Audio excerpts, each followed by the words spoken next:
Naam, na mwingine hapa ameulizia masala ya kwamba kuna watu huko wanakofanya kazi wana wakati wa kutia udhu inakuwa wanapangusa juu ya viatu tu, halafu wanakwenda kusali, hawaoshi mguu kamili, na alivyowaambia yeye wakaambia kwamba hili linafaa. Kwa hivyo, je, vipi kuhusu swala hili? Masala hii ni masala inakuja pamoja na masala ya almashu ala alkhuffain, kupangusa katika hofu mbili, na hofu ni vitu kama viatu vyembamba au kama soksi, kwamba kuna riwaya zimepokewa kwamba Mtume sallallahu alaihi wasallam alikuwa akitia udhu akipangusa katika hizo hofu mbili, lakini kwa hakika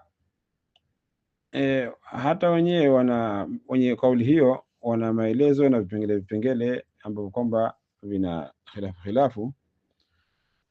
Wanazo riwaya nyingi, isipokuwa sisi katika ulimwengu wa kiibadhi hazikukubalika riwaya hizo, hatukuzikubali. Umefahamu? Na kwa hakika ni mtu hajitii katika jambo ambalo kwamba lina mushkila, madamu jambo ambalo kwamba liko wazi lipo na linakubalika kwa wote. Kwa nini akajitia katika kitu ambacho kina mushkila, akapanguse kwenye viatu, jambo ambalo kwamba lina khilafu, aache udhu ambao kwamba maulama wamekubaliana. Na hawa ndio wale ambao kwamba wanawalaumu Mashia. Kwa Mashia wakitia udhu hawakoshi mguu, wanapangusa tu hapa juu basi mguu, wanawalaumu kwa hilo. Umefahamiana? Halafu wao wanapangusa juu ya viatu. Haya, inakuwa vipi sasa? Manake ukiangalia kipangusa juu ya mguu ni bora zaidi kushinda kupangusa juu ya kiatu.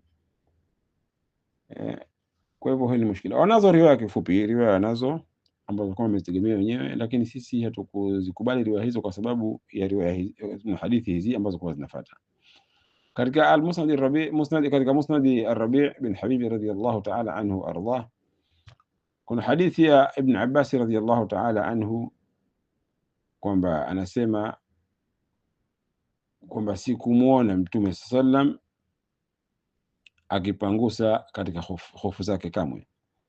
Ma raaitu Rasulullah sallallahu alayhi wasallam masaha ala khuffahi qat. Hiyo hadithi ya kwanza. Na hadithi kama hiyo pia ikapokewa kutoka kwa Bi Aisha radhiyallahu ta'ala anha, akasema ma raaitu Rasulullah sallallahu alayhi wasallam masaha ala khuffaihi au ala khuffihi qat, sikupata kumwona Mtume sallam kamwe akipangusa kitia maji akipangusa katika hofu zake. Nakwambia hofu ni kama viatu au kama soksi hivi, lakini viatu vyembamba au soksi. Halafu akasema Bi Aisha, akasema haya, wa inni wadidtu an yaqta'a ar-rajulu rijlayhi min al-ka'bayn au yaqta'a al-khuffayn min an yamsaha alayhima.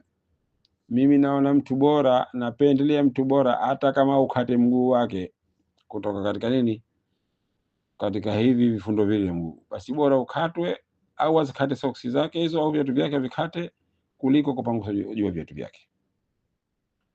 Na alimamu Jabir bin Zaid katika riwaya nambari 123 akasema kwamba adraktu jama'atan min ashabi rasulillahi sallallahu alayhi wasallam fasaltuhum hal yamsahu rasulullahi sallallahu alayhi wasallam ala khuffai. Mimi niliwakuta masahaba wengi. Najua Jabir bin Zaid ni imamu wa kibadhi, na yeye ndio alikuta masahaba wengi sana. Kifupi ni kwamba katika maimamu madhehebu hakuna ambaye kwamba alikuta masahaba isipokuwa yeye peke yake. Madhehebu zote zinazoziona hakuna ambaye kwamba imamu wao alikuta sahaba, isipokuwa Abu Hanifa aliwaona tu, alimuona Anas bin Malik na masahaba wengine kama watatu, akiwa mdogo, umri wake labda miaka 12, hakuchukua ilmu kutoka kwao. Kwa hivyo Jabir bin Zaid anasema kwamba nimewakuta masahaba wengi wa Mtume sallallahu alaihi wasallam, nikawauliza, je, Mtume alikuwa akipangusa katika hofu zake kweli? Qalu la, wakasema hapana, hakufanya hivyo.